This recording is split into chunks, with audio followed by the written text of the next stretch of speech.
4주차 세 번째 동영상입니다. 이 세 번째 동영상 끝에는 여러분들이 해야 될 그 과제들이 있습니다. 예.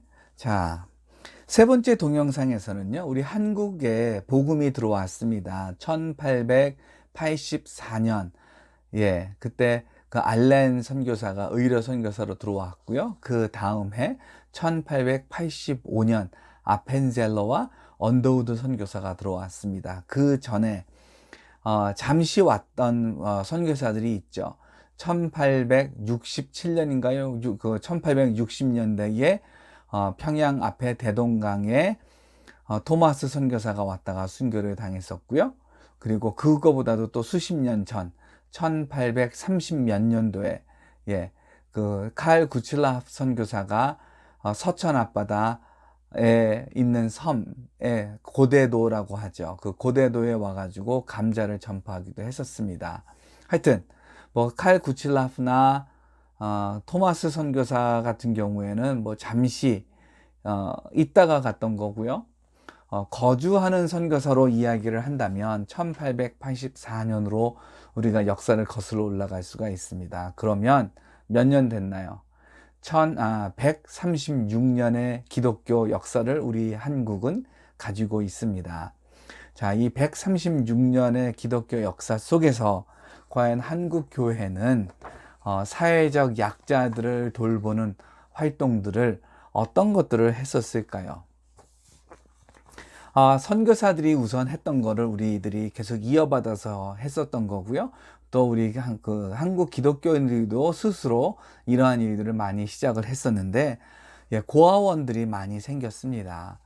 그 의료가 발달하지 않았을 때에는 예, 많은 사람들이 정말 요즘으로는 죽지 않을 만한 일들에 죽고 그랬었는데요. 그러면서 아이들이 홀로 남겨지게 됩니다. 그 아이들을 위한 고아원들을 지었었고요. 그리고 선교사들이 또 우리나라에서 했던 것 중에 하나가 여성교육이었습니다. 예, 여자는 뭐 양반 여자일 경우에 대부분 할 수 있는 것이 한글 배우는 거였고요. 아주 극소수의 사람만이 뭐 한자를 집안에서 배우는 수준에 머물렀었습니다. 그런데 서양 선교사들이 와가지고 여성 교육을 남성 교육만큼 아니면 남성 교육보다는 조금 덜 했을지 몰라도 하여튼 여성들을 교육시키는데 큰 공헌을 했습니다. 그 결과 중에 하나가 유가순 열사이기도 합니다. 공주에서 생겨진 그 학교에서 유가순 열사가 공부를 했고요. 그런 다음에 상급 학교로 진학한 것이 이화여자 학교였었죠. 이화학교였었죠. 예, 거기서 공부를 하던 유관순 여사가 그 우리나라 독립운동에 그 열심히 뛰어들기도 했었는데요. 자, 한국 교회가 우리나라 사회의 약자들을 돌본 일들의 그 영역들을 이야기한다면 고아원, 그리고 여성교육, 그리고 앞에 동영상에서 얘기했듯이 한센시병 환자들입니다. 예, 그 한센시병 환자들은요, 그 전염성이 사실은 낮습니다. 전염성이 사실은 낮은데, 뭐, 높은지 낮은지를 우리는 일반 대중은 그 당시에 몰랐죠. 그런데 외모는 참 안 좋습니다. 그러다 보니까 한센시병 환자들은 사람들이 많이 내쫓았습니다. 그러면 정말 구걸하면서 살거나 정말 비참한 삶을 살았어야 됐었는데요. 이 사람들을 한쪽에 모이게 해가지고 그 사람들을 돌보고 그 사람들을 또 자립할 수 있는 건 자립하게 하면서 도와줄 수 있는 건 도와주면서 어떤 그러한 집단 거주촌을 만들기도 했었습니다. 자, 그리고 또 우리나라 사람들이 했던 것 중에 하나, 김진홍 목사님, 지금 요즘에는 그 정치적 언급들을, 정치적인 발언들을 많이 하시는 분이지만, 사실은 이분이, 우리나라 교회에서 그 유명해진 것이 이 둘의 공동체였었습니다. 예.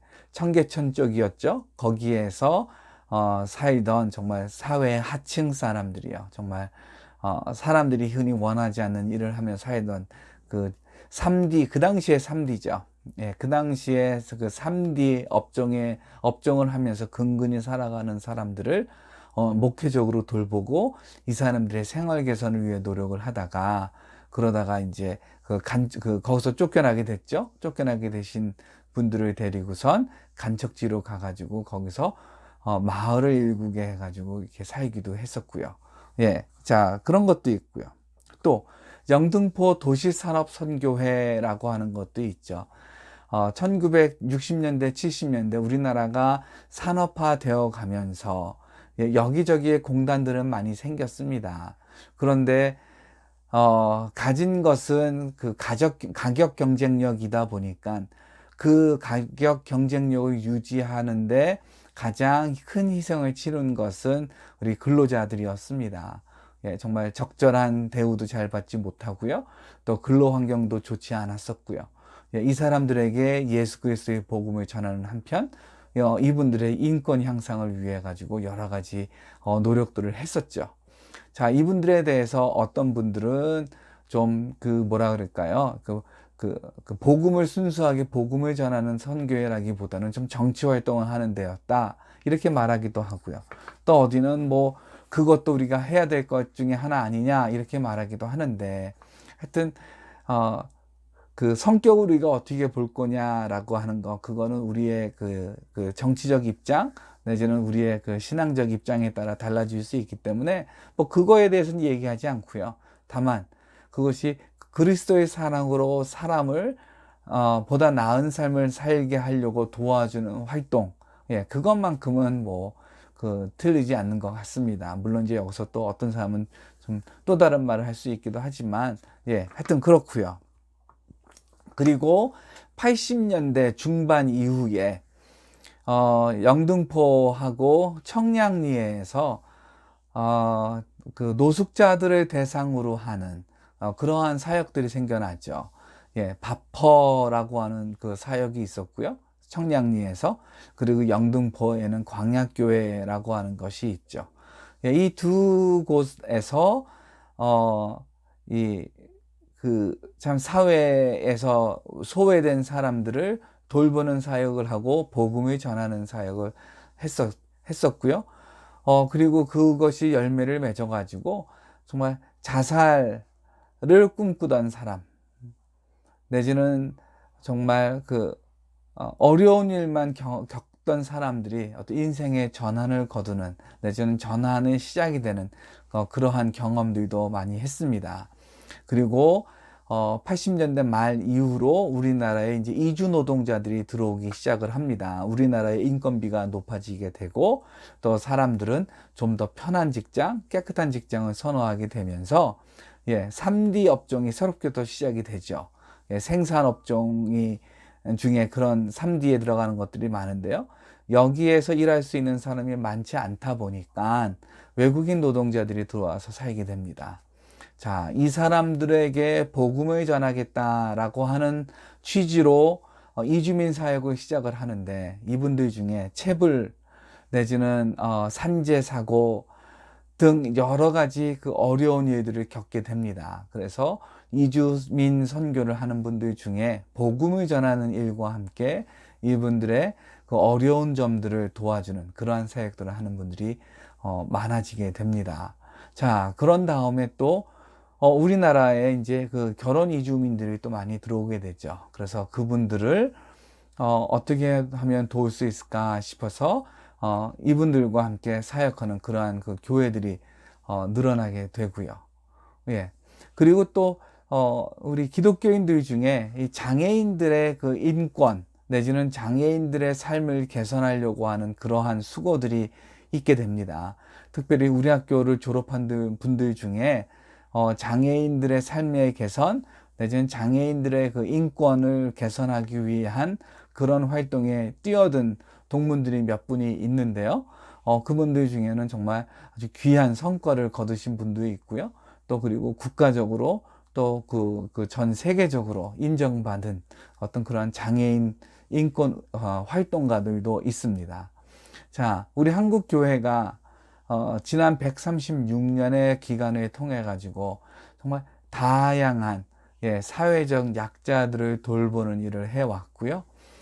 그리고 이제 우리나라도 최근 몇 년 전부터 그 난민을 받아들이기 시작을 합니다.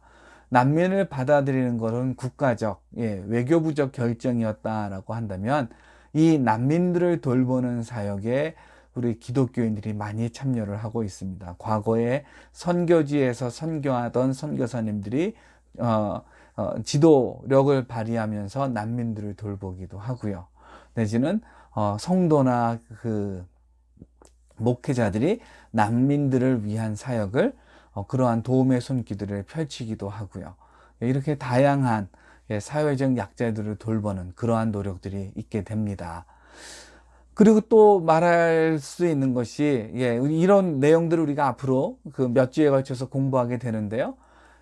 그 탈북민 내지는 세터민들의 그 삶을 돌보는 그러한 사역들도 많이 있게 됩니다.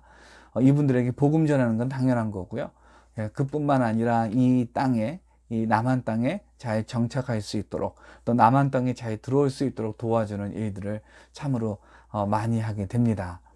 자, 이렇게 우리가 지난 2000년 동안에 서구교회의 사회적 약자들에 대한 돌봄, 그리고 서구 선교사들의 비서구 세계에서의 약자들의 돌봄, 그리고 우리나라 136년 역사에서 약자들을 돌보는 그러한 것들에 대해서 우리가 이렇게 조금씩 살펴보았는데, 자, 이 중에서 여러분에게 가장 인상 깊게 왔던 그 약자의 돌봄은 무엇이었습니까?